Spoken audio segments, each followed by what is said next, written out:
All right, so far pretty basic. We can draw stuff on the stage, shapes, text, have all these different options for selecting, all these different tools and things. I'm gonna go ahead and just clear everything out. I'm gonna region select the entire thing, hit delete. Still something hiding in there, some black line I made. Get rid of that. Okay. So this next part, so far just kind of showing you where things were. This next part I want you to do with me. So once again, just make sure that you've got a folder named symbols and that you've got an FLA saved inside of it named symbols that's got this 960 by 540 at 30 frames a second. You can see that when I have the FLA open, it automatically creates a second version of it called recover underscore, and then whatever the name of my FLA is. And that's just Animate's way of, if it crashes, to try and auto save and recover for you. So what we want to do is, let's start with creating, I want to have a couple of layers here. You can create new layers, create folders, delete them, view them or not view them, lock them, show their outlines, all pretty basic layer stuff that's in other programs you've probably worked with. I can double click on the name of it to change the layer. So I'm going to change this initial default layer from layer underscore 1. I'm going to name my layer character. And then I'm going to create a new layer above that. I'm going to double click that. I'm going to name that ball. All right. So first off, I want to draw a ball. All right. I'm going to take my circle tool, my oval tool, I should say, and I do not want a stroke on my ball. I want my ball just to be a circle that is a solid color with no outline around it. So if I select the stroke color, I get all these different color options, and I can even play with the opacity of the color, but there's this little white box with a red line through it right here. And that basically means I don't want a stroke. So I can select that, and that kind of grays out my stroke area and gives me this, this fill only. So I'm going to choose the red color. You don't have to draw everything exactly as I'm drawing it. It's just kind of the steps I want you to follow. And I'm just going to draw a ball down in this corner. I'm going to use shift while I'm drawing so it keeps it. Oh, I have a inner radius. I don't want a donut ball. Drag that back to 0 on my tool options. And I'm going to click, and with shift selected, just draw a nice little circle, little ball. All right. And you can see in the layers, I'll talk more about keyframes. We get into animation, but you can see that next to the layer, there's this little dot. And before we put something on the layer, it's a little empty circle. And then after we've added something, that fills in with this little filled circle. Talk more about that, what that means when we get into animation. But I just want you to get used to drawing things on separate layers. So I've got my ball layer, and now I'm going to select my character layer to make sure whatever I draw next is on the character layer, and the ball layer stays on its own. So on the character layer, I want you just to draw some kind of real simple character. I am going to use the fluid brush tool, and I'm going to make it some kind of purpley blue color, and I'm going to draw an amazing stick figure, play with a ball. Ooh, I'm using my stylus, so I'm getting all kinds of weird thicknesses. Yay. Maybe I will, well, I'll leave it like that for now. So don't take too long, something very, very simple. I now have this amazing character, this little stick figure, and my ball on 2 separate layers. And we can see that if I were to hide the ball layer or hide the character layer, or if I were to lock the layers, then all of a sudden I'm not able to select them or do anything with them. Very basic stuff. All right, so we have a couple things on the screen. I'll give you a moment just to draw your simple little character and your little ball.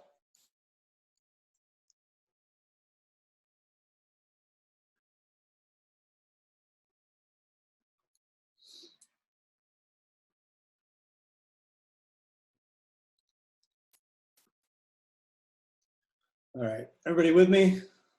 Easy enough. So we have a little character and a little ball. So what we want to do now is, before we go any further, we want to just actually publish this. I want to show you what happens when we make this work in a browser. We're going to start with a hotkey. Let's see, I don't even know where it is in the drop downs. Okay, it's under File, Publish, or Publish Settings. There's some complicated hotkey stuff. But what I want you to do is use the hotkey. If you're on Mac, it's Command Return, or if you're on a PC, it's Control Enter. And what that'll do is, if you have your selection, if you have your stage, if you're in your stage somewhere, I'm going to hit Command Return on my Mac, or Control Enter on a PC.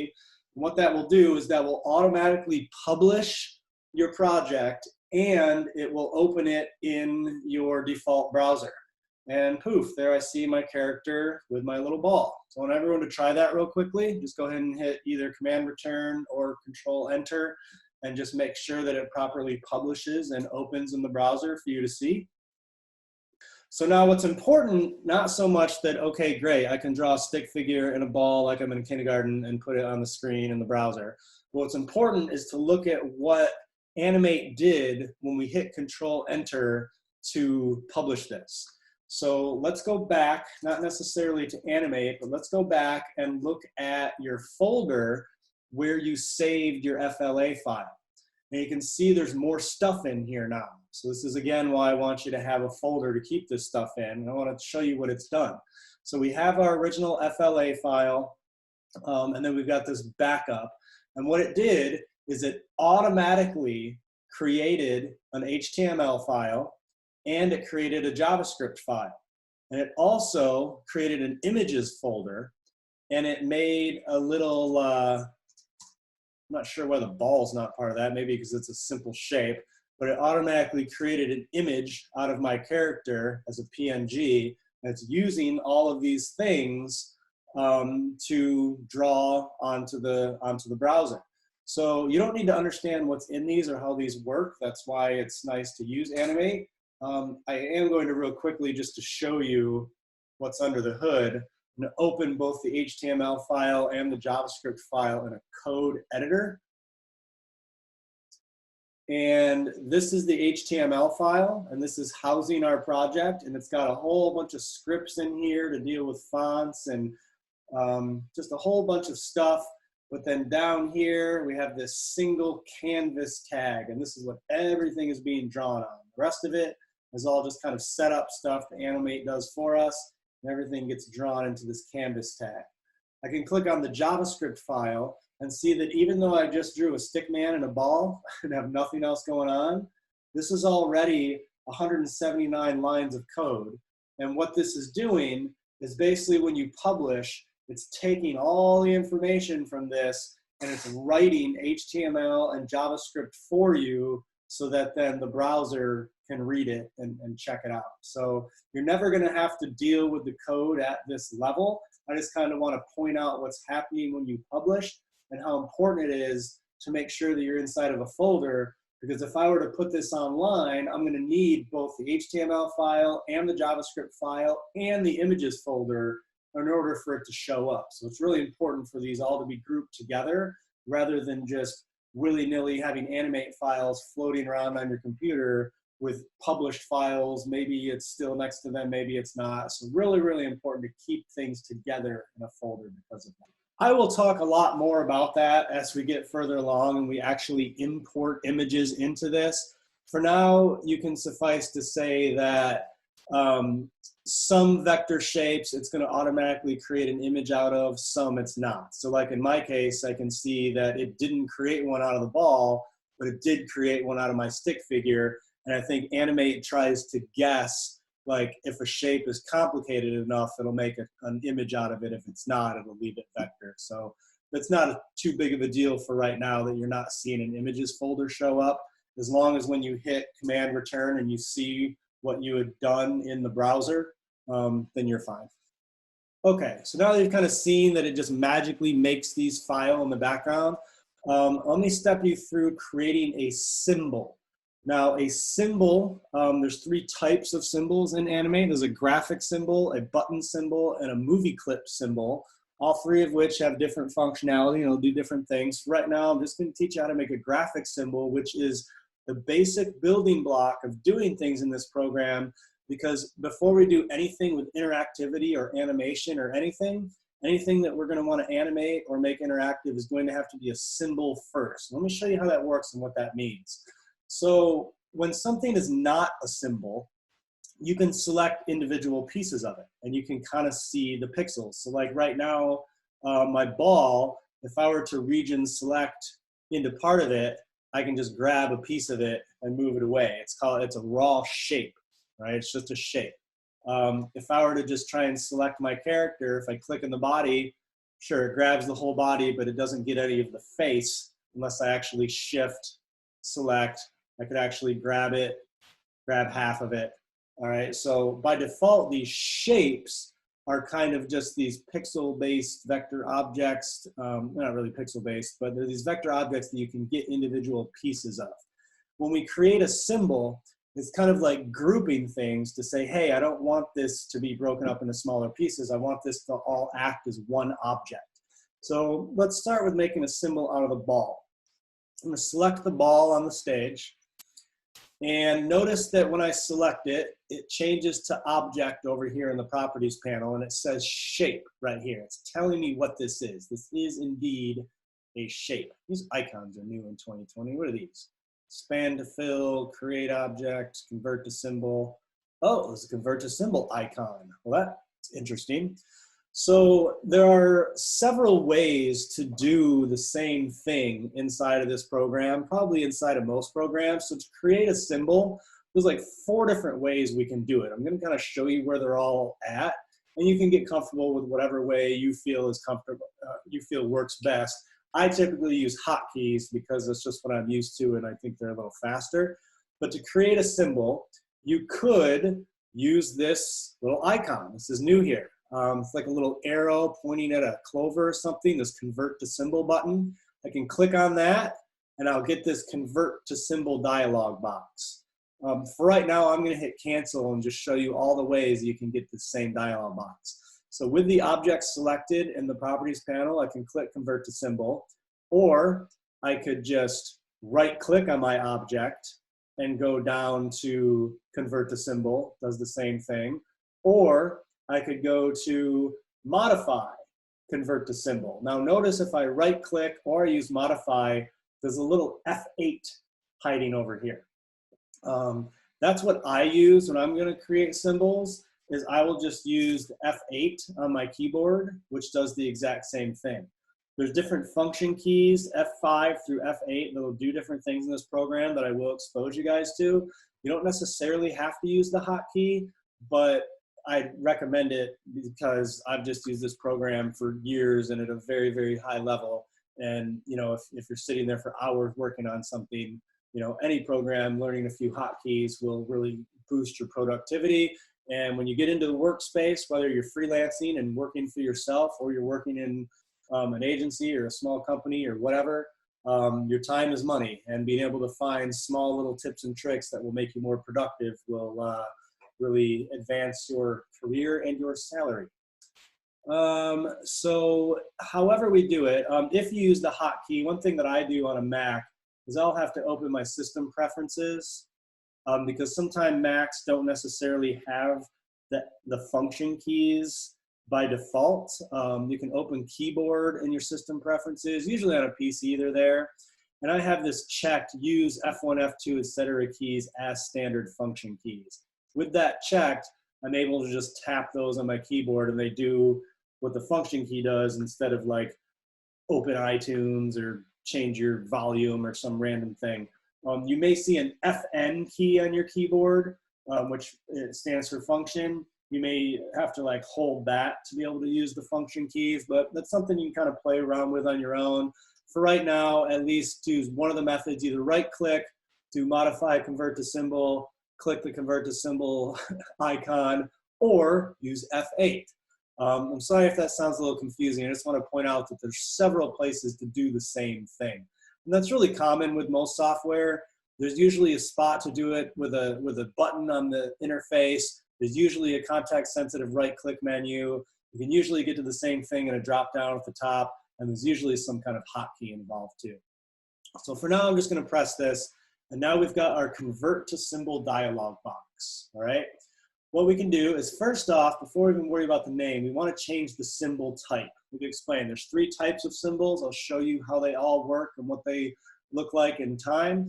But for right now, we just wanna make a simple graphic symbol, all right? And I'm gonna name my graphic symbol ball. You can name things whatever you want for the most part. If you have like spaces or special characters, it may warn you and say, hey, you're not allowed to use this name. But for the most part, you'll see how this makes sense when we get into animating, because typically with animation, each item you're gonna animate has to be on its own layer. I find it to be a very good practice to just name the symbol the same thing as the layer, all right? So I name the layer ball. We have our symbol here, and I'm naming it the same thing as the layer, okay? That's just, it doesn't have to be that way. It's just good practice, I think, when we get into animating. So name your ball symbol ball on the ball layer. Make sure it's a graphic. And then we don't need to worry about any of the advanced stuff. This little registration point, it may be default in the upper left. I usually set mine to the middle. That's just when you make your symbol, it kind of depends where the rotation point is. So once we've got all that, I'm gonna go ahead and hit OK. And now I have a symbol made out of my ball.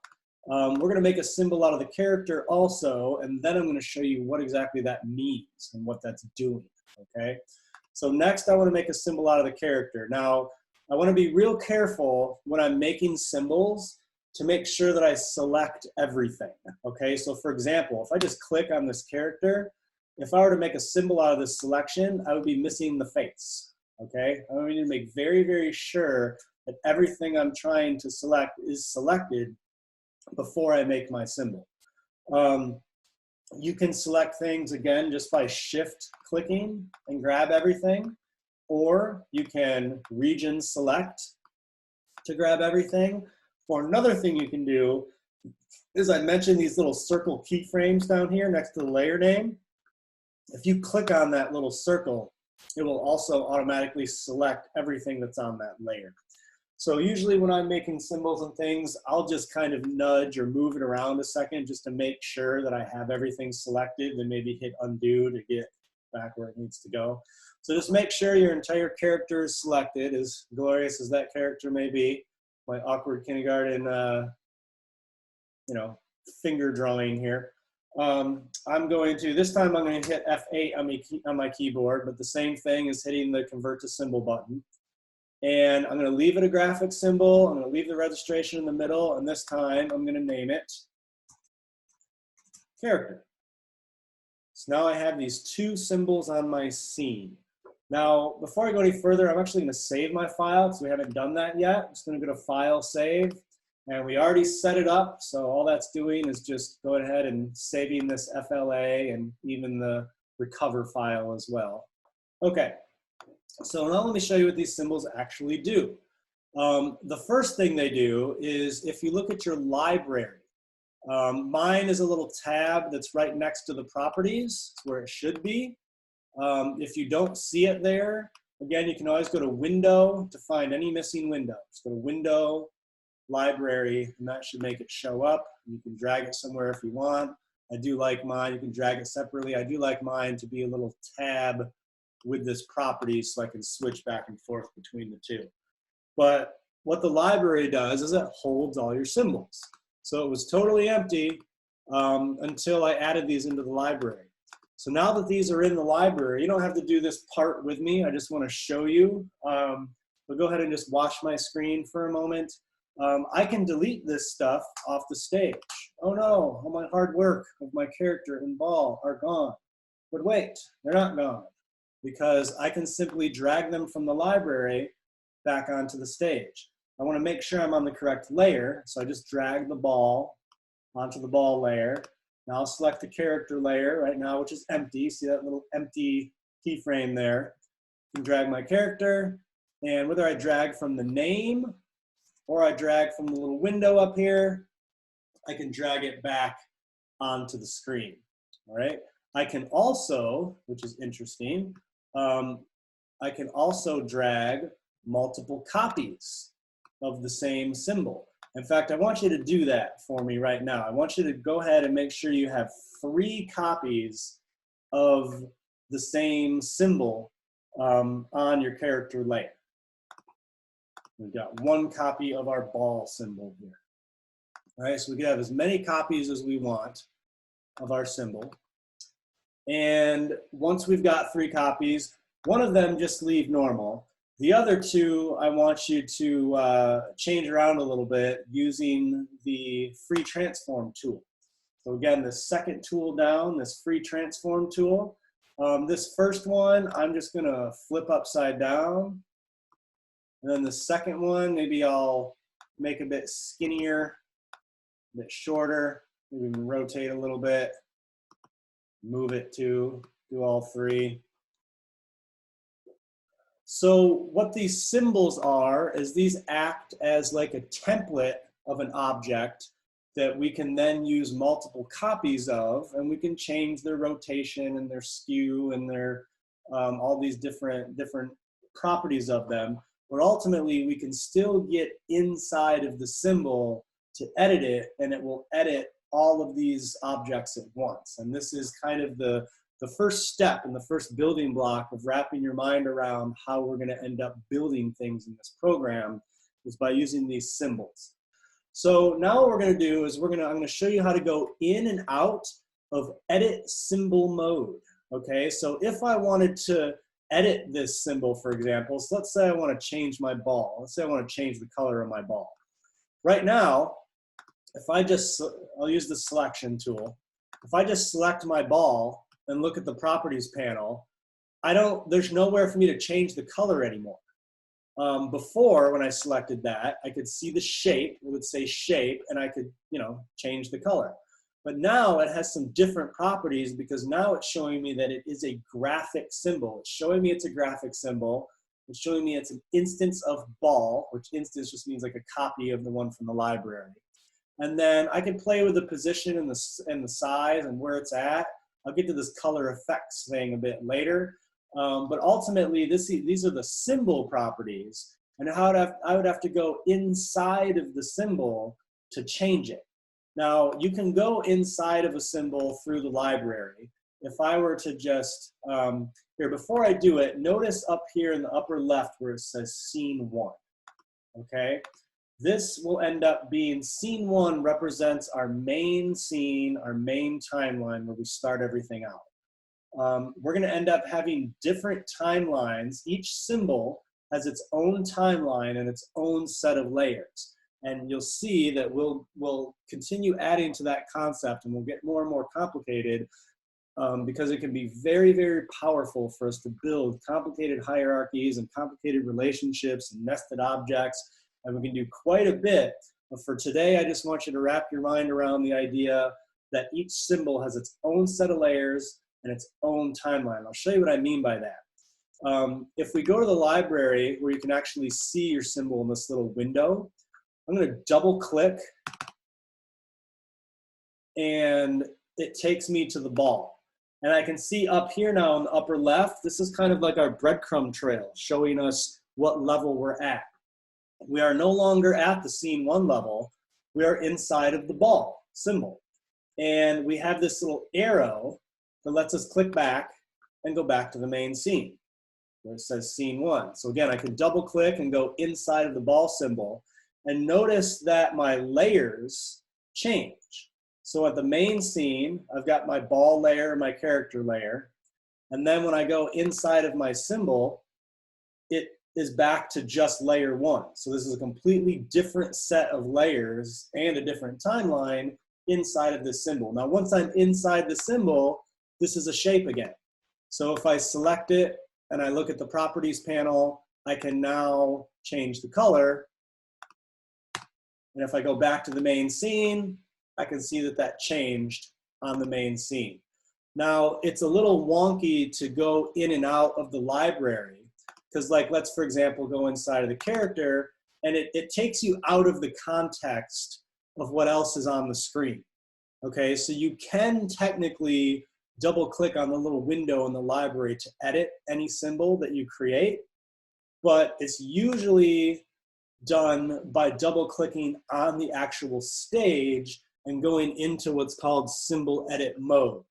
Okay, so if I take this ball, and rather than double clicking on it on the library, if I just double click on the ball on the stage here, it takes me into symbol edit mode. And there's two different things that I can see. So first off, I can see that sure enough, my layers changed. So scene 1, ball and character layer, double click on the ball. Now all of a sudden it just says layer 1 because it's a different set of layers inside of this symbol. You can see our breadcrumb trail up here. Because we came from scene 1, it actually shows us, okay, we are inside of this ball graphic symbol. And we could either click the arrow or scene 1 to get back to scene 1. All right, so very, very easy to go in. And once I'm in here, now it's a shape, so I could even actually separate it. Go back up, now my symbol's separated. I'm gonna hit undo a couple times to undo that. Now the power of this comes in when you see that you may have multiple symbols on the stage in different ways. So here I've got my funky character flipping around and dancing around. And let's say I want to add like some spiky hair to my character. So what I can do is I can go in and I can double click on any of these. Any one of these will take me into edit symbol mode, okay? And it will be editing the same symbol. So I'm going to double click on this one that's kind of normal. Double click and go inside of it. And you can see that the breadcrumb trail shows scene 1 and character, because I'm inside of the character symbol. You can see that my layer says layer 1 again, because again, it just switches to a new layer set that's inside of the symbol. And any edit that I make to this, now that I'm inside of the symbol, is going to make it not only to this version of the symbol, the version of the library, but it's also going to make it to these other two. Another visual cue that you can keep an eye on as you're going in and out of symbols is, besides just seeing the layers change, besides seeing your breadcrumb trail change, is it will kind of slightly mute the colors of everything else. So that if I'm inside the ball, you can see these kind of mute. If I go inside of this, you can see that this version is the original colors, but these are kind of muted. And I can't select or do anything with them. If I double click outside of it, it jumps me back up to scene 1. That's what I did there. But I can't click or select or do anything with any other object just with this. So now if I wanted to take my paintbrush tool and give it some green color and maybe want to give my character some fun curly hair, you can see that as soon as I'm done drawing, instantly it adds that fun curly hair to these other symbols. You can go back up a level, can look at my library, and I can see that that fun curly hair is indeed in the library like that. So then it doesn't matter which one I go into either. I could go into this little scaled and skewed and skinny character, double click. I don't like green hair. Maybe I'm going to select the hair, go to the properties, and maybe I want some fiery red orange hair instead. Okay, and it instantly changes. This is a really powerful concept and a really powerful kind of building block that we're going to build on with different types of symbols, and we'll end up putting like symbols inside of other symbols, and we'll nest these and make hierarchies out of them. It can get very complicated, but it's what allows us to create objects and keep track of them and not have to write code to do it. So the idea of just drawing things on the screen, drawing things on different layers, which is what you should already be comfortable doing, just through other drawing programs. But then this extra step of creating a graphic symbol out of something, which then becomes a reusable piece in your library that you could use over and over again. So for example, imagine you were making a starlit sky scene, and maybe you want to put 500 stars on the screen, and maybe these stars have a little shimmer. We can actually do animation inside of symbols. So we could make a symbol of a little shimmering star, and we could have one star symbol in our library, drag it on the stage, and we could copy it and rotate it and scale it and just spend like a couple of hours populating our scene with a ton of different stars, different sizes and shapes. And then all of a sudden you might decide, you know what, this animation is crappy. I want to do the animation a little differently. You could go inside of just one version, just the template symbol of that star, make changes to the animation, its timing or looks or whatever. And as soon as you do that, all 500 of your stars would update. So it's very, very powerful when you're reusing elements to create symbols. But you know, it's something that we create symbols out of most objects we're going to be using anyway in this program, because when we're animating, it has to be a symbol 95% of the time. There's always exceptions. And then when we're talking to something in code, like a button or something like that, it also has to be a symbol so that we can talk to it in code. So I'm going to go ahead and save this. File save. And that is really the end of this first example. I can hit Command Return just to publish it. And I can see, poof, there's my exciting little symbols on the stage.